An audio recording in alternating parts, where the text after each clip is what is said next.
No final do século XVII, Portugal enfrentava uma pergunta decisiva: o que ainda poderia esperar de sua vasta colônia na América do Sul? A cada ano, o território colonial se tornava mais pobre, enquanto os custos de sua manutenção cresciam de forma contínua. Tornava-se evidente que a agricultura tropical já não oferecia perspectivas de prosperidade semelhantes àquelas vividas no auge do açúcar.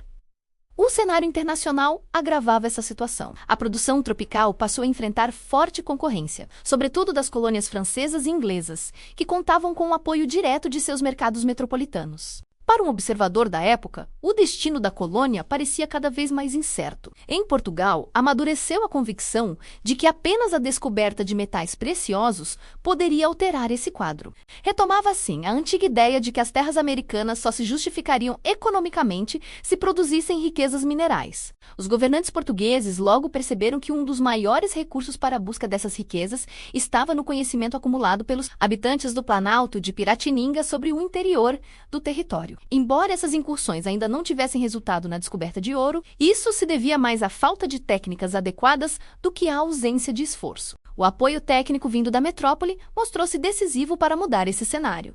O estado de empobrecimento, tanto da colônia quanto de Portugal, ajuda a explicar a velocidade extraordinária com que a economia mineradora se expandiu no século XVIII. A partir de Piratininga, a população deslocou-se em massa. Do Nordeste partiram recursos significativos, especialmente sob a forma de mão de obra submetida ao trabalho compulsório. Ao mesmo tempo, pela primeira vez, formou-se em Portugal uma corrente migratória espontânea em direção ao Brasil. Esse movimento alterou profundamente o destino da colônia. Até então, a economia colonial estava ligada a empreendimentos concentrados em poucas e grandes unidades produtivas, o que tornava a emigração pouco atrativa para indivíduos de poucos recursos. Migrar só fazia sentido para quem possuía capital suficiente para financiar atividades de grande porte. Fora dessas condições, a imigração dependia de subsídios e atendia a objetivos essencialmente políticos. A economia mineradora rompeu esse padrão. Diferentemente de outras regiões da América Espanhola, onde a exploração mineral exigia grandes investimentos em jazidas profundas,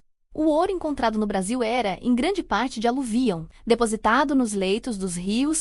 Isso abriu oportunidades para pessoas com recursos limitados. Embora não existam dados precisos, sabe-se que o fluxo migratório foi intenso, a ponto de alarmar as autoridades portuguesas, que tentaram restringi-lo. Tudo indica que a população colonial de origem europeia se multiplicou várias vezes ao longo do século da mineração, impulsionada por indivíduos que venderam seus bens na esperança de enriquecer rapidamente. Apesar de também se apoiar no trabalho compulsório, a economia mineradora possuía uma organização distinta da economia açucareira. Os trabalhadores submetidos à coerção não constituíam a maioria da população, e a estrutura do trabalho permitia maior autonomia individual.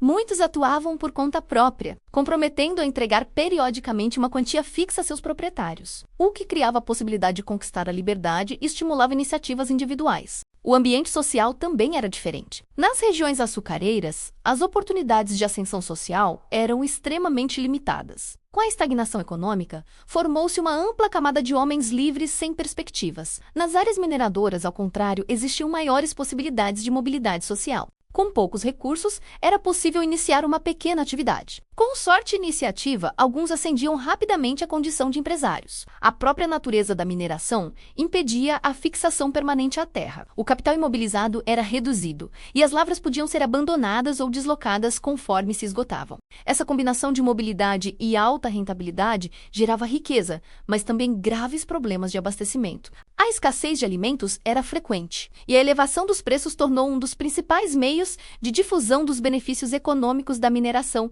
para as regiões vizinhas. Nesse contexto, a pecuária do Sul passou por uma profunda transformação. O gado, antes desvalorizado, teve seus preços elevados rapidamente, impulsionado pela forte demanda das regiões mineradoras. Até mesmo rebanhos do Nordeste passaram a se deslocar em direção ao novo centro econômico, provocando tensões e tentativas oficiais de controle. O sistema de transporte tornou-se peça central dessa engrenagem. Localizadas longe do litoral e em áreas montanhosas, as regiões mineradoras dependiam de longas rotas de circulação. As tropas de mulas constituíam a verdadeira infraestrutura da economia, conectando áreas áreas produtoras, mercados e centros de consumo. A economia mineradora acabou gerando um mercado interno de proporções inéditas, superior até mesmo ao do auge açucareiro. Seus efeitos integraram de forma duradoura as regiões do sul, especialmente a área rio-grandense, que se especializou na criação de animais de carga. Anualmente, milhares deles eram conduzidos até São Paulo e redistribuídos por diversas partes da colônia.